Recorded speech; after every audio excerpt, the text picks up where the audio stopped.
मी अर्चनाताई जाधव. दरवर्षी आपण चैत्र पौर्णिमेला यात्रेला येतो. आई साहेबांचं संध्याकाळी खूप मोठा छबिना असतो. तर माझे गुरुवर्य श्री आश्चर्य फुकरे यांच्यासोबत आम्ही आलो आणि आमचा 100 जणांचा ग्रुप आहे. आता आम्ही दर्शन घेऊन आई साहेबांचं दर्शन घ्यायला मंदिरातच जातो आहोत परत घेऊन.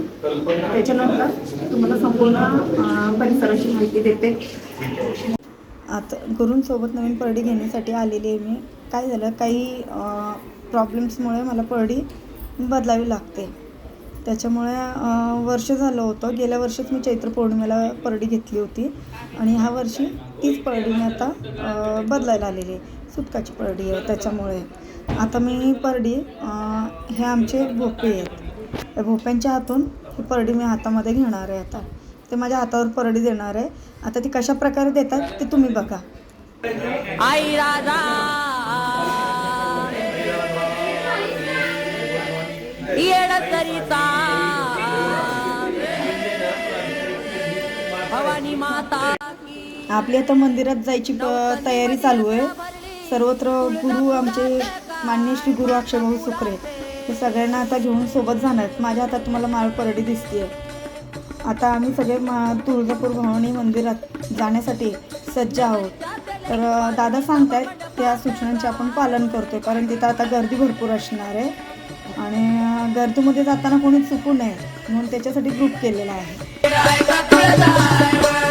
नगरच्या तेलाची पालखी सभा मंडपात काय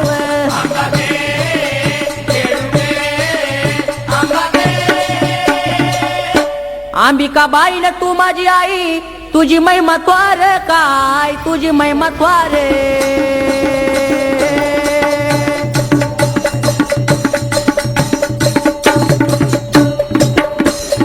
चौदेशामध्ये तुझा कडा कापडी घालू घर काय ग.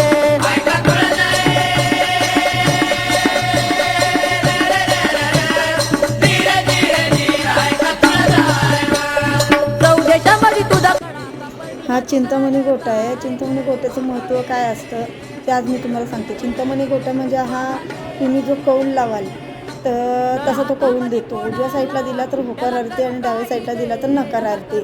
आता ही स्त्री बघा, ही लेडीज ठेवते त्याच्यावर हात. जर तिथं काम पूर्ण होणार असेल तर हा उजव्या साईडला फिरतो आणि काम होणार नसेल तर डाव्या साईडला फिरतो.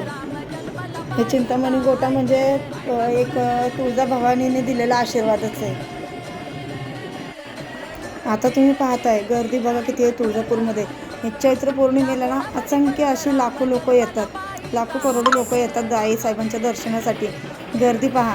आता ही स्क्रीनवर आई साहेबांचा अभिषेक दाखवला जातो आहे. त्यांना अभिषेक कसा घातला जातो कसा नाही, पूर्ण अभिषेक घालायला प्रत्येक घरोघरी लोक ज्यांच्या घरी तुळजाभवानी आहे ते सगळे अभिषेक घालायला परड्या घेऊन भेटवायला घेऊन येत असतात. ते गर्दी पहा.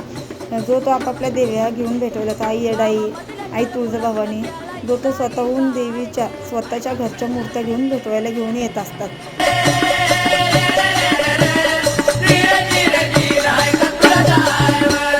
गावामधल्या चार मुला सगळं खेळाई जाई काय गे.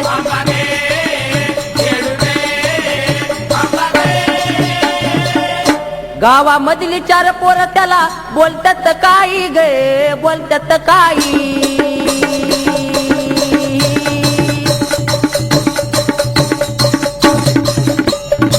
बापाचा परशुराम आमत कशा पायी.